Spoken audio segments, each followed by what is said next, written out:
Hello everyone. So I've totally been MIA for a while now. I don't even know the last time I uploaded a video, but I'm gonna get back into it today. I've still been doing things. I've just been really busy with like school and stuff. So I redid my craft corner while I was away, and I also got this vintage machine and I wrapped that. I made like a mini TikTok on it, but if anyone has any questions on it, I can definitely answer them. Kind of took a while, but I think it's really cute. So now all my stuff is pink and it looks much better than it did before. But today I just wanted to do like a really simple craft to get back into things. So I saw these little furry bags all over my Pinterest and I thought it was super cute. So you're just gonna need furry fabric and then fabric for your lining. I'm not gonna add a clasp into mine because I didn't want to go and buy a clasp, but like you can get the little metal clasps and they're really easy to insert, and I think they're pretty cheap, but I really didn't want to have to drive to like Michael's today. So I'm just gonna make mine like a tote bag, but I'm using this blanket that I got at Walmart. I think it was like $15 and it's really soft. They also have like a ton of other patterns. I think I'm gonna go back and get the cow pattern one to make another bag because they're so cute, and also it's like way more soft than the fabrics I have seen at like Joann's or whatever. So I also think it's cheaper. So you use a blanket. If you have a blanket that's already laying around, that's even better. You know, reuse it. But then you're also gonna need fabric for the lining, and I really wanted satin lining, but I didn't wanna go out and buy any again. So I found this dress that I've had. I wore it to like a daddy-daughter dance when I was like 8 years old, and it's been in my closet for like 11 years. So I'm gonna put that to use today, just for the lining, and I'll make a pattern for you guys. It was too big to put on a PDF, but I will put the measurements up here for you guys to make your own pattern. So let's get started. So here's the pattern I came up with for the body of the bag. The finished size is gonna be 14 inches tall by 17 inches wide, and you're gonna need to cut 2 of these from the furry fabric and 2 more from your lining fabric. And when I say the fur grain should be pushed towards the bottom, this is what I mean. So here's my fur, and you can see when I brush it down like this, it looks nice and smooth, but when I brush it up like this, it gets all choppy looking. So I'm gonna want it to be brushed towards the bottom, so I'm gonna cut it out with like in this direction. So it'll be like this, and this will be the bottom and this will be the top, just so when you wear the bag it looks nice and it's not all like funky like this. And the strap was way too big to actually make a pattern for it, so I just drew this down to scale. So it's gonna be 6 inches wide and 40 inches long. And for all of these patterns, you're gonna have to add your own seam allowance. So for the other one, I'm gonna add 1/2 inch seam allowance, and for this one, I think I'm also gonna add 1/2 inch seam allowance just because it's a little difficult to work with fur and it's really thick. So for this strap, it's gonna be folded in half, and you only need to cut out 1 piece of these from the furry fabric. So the entire strap is gonna be furry. And I'm probably gonna have the fur brushing down this way instead of this way, just because I feel like that would probably look nicer. So I forgot to mention this, but if you're using one of these blankets like me, it has Sherpa on the back, so you have to cut that off before you cut out all your pattern pieces.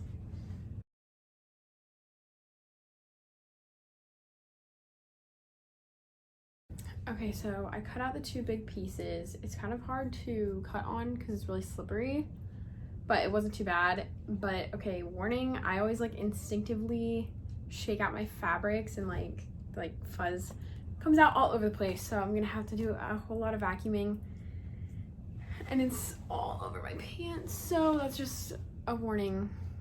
Don't shake it out until you have sewn it. So I'm cutting the strap next, and I just realized that it does not matter at all like what way the grain goes on the strap. So I'm just gonna do it whatever way conserves the most fabric, and that's what I recommend you do too. By the way, my little cat Remy, she's been loving running all over the fuzzy blanket during this, so she's not a rat, just by the way, if you see her in the background. My pieces are finally all cut, and now it's time to start sewing. So first I'm gonna start out by sewing the lining together, and I made a little diagram just to show you the difference on how we're gonna sew this together versus the cheetah part. So the lining, you're gonna have to leave a hole open in the bottom just so you can turn it inside out at the very end, but in this one you're just gonna sew continuously. So I finished sewing the lining, and as you can see, the top I left open. I did not sew it. I sewed down the side all the way to here. I stopped. There's a 6-inch hole right here that I'm going to use to turn it inside out, and then I started sewing again, and I sewed all the way up that side. So now it's time to sew the furry parts together, and for this you're going to leave the top completely open. You're not going to sew it, and using a straight stitch you're just going to sew down over here and all the way back up. And you want to make sure before you sew it that the grains are facing the right way. You can see both my grains are going down towards the bottom of the bag, and it doesn't look like that. And you want to make sure that the right sides are both together, so you're sewing on the inside out part of the fabric.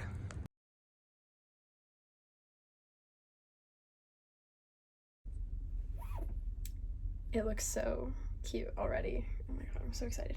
Okay, so next I am grabbing the strap I made, and what I do in order to make it easy for me to pull it back through, because it's like 40 inches long and it's going to be a tiny little tube, it's going to be so hard to try to pull back right side out.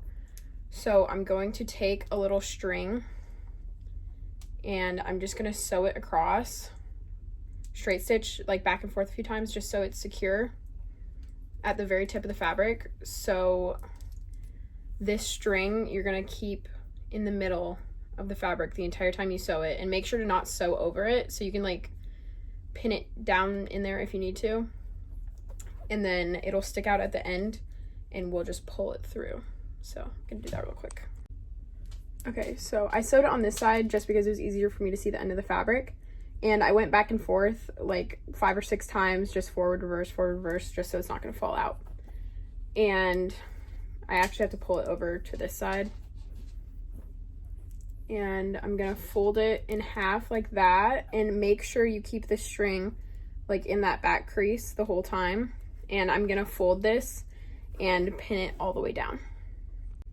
So once you have it folded up, you're just gonna go straight down with a straight stitch all the way to the end, and just keep these ends open so you can flip it inside out.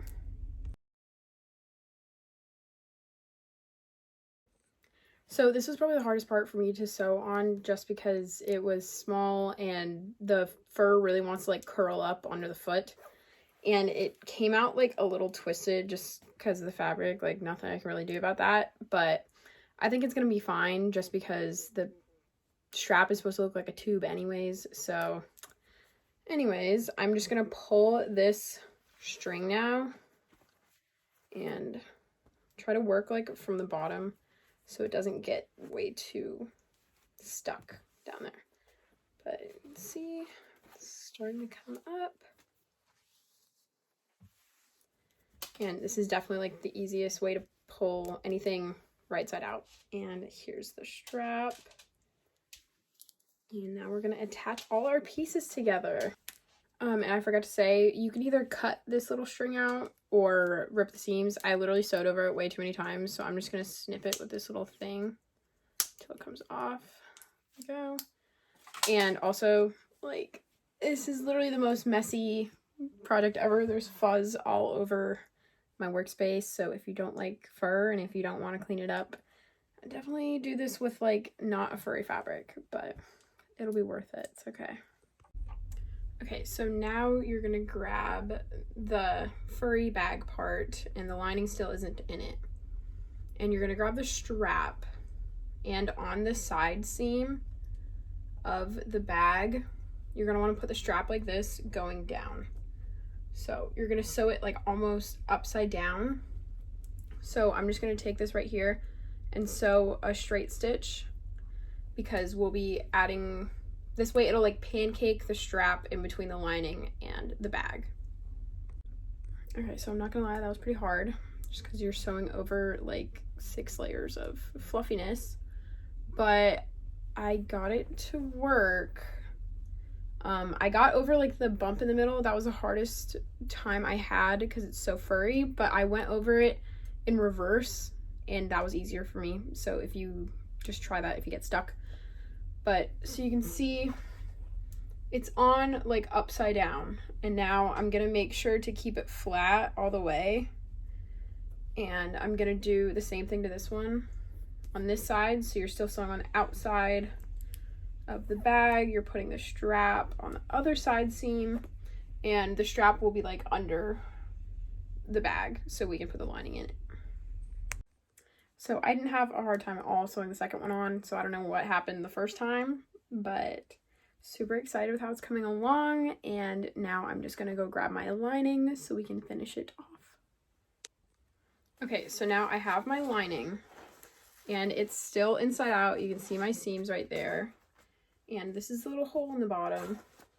And you're gonna put the bag, like put the little strap in so it's under the bag, like the way we sewed it. And then put the bag, keep the bag right side out, so it should look like this, into the lining. And now you can just pin it all the way around, and you're just going to sew a straight stitch all the way around. And you're going to want to make sure where you did the straps, that line, I'm going to make sure I go like at least 1/8 of an inch further in when I sew it so you can't see the strap seam. Also, I don't know if this is common sense or not, so I'm just going to say it. Make sure that you line up the side seams from the lining and the bag, so like the lining fits in the bag properly.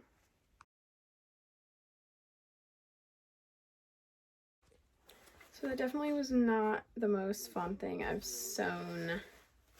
The satin and the fur were not really cooperating, so I ended up flipping it the other way and sewing with this on the outside. Just, I don't know if that really helped, but also it like puckered in one spot, and that happens sometimes when you're using fabrics of different weights. And I did my best pinning it, and I'm not gonna fix it because it's just a slouchy bag. I really don't think you're gonna be able to tell.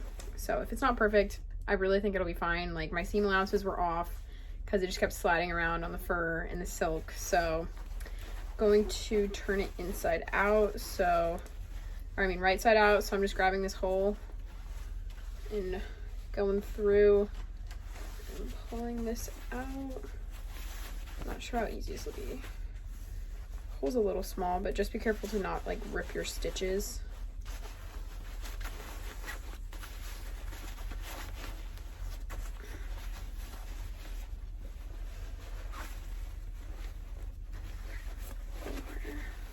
It's coming, it's coming.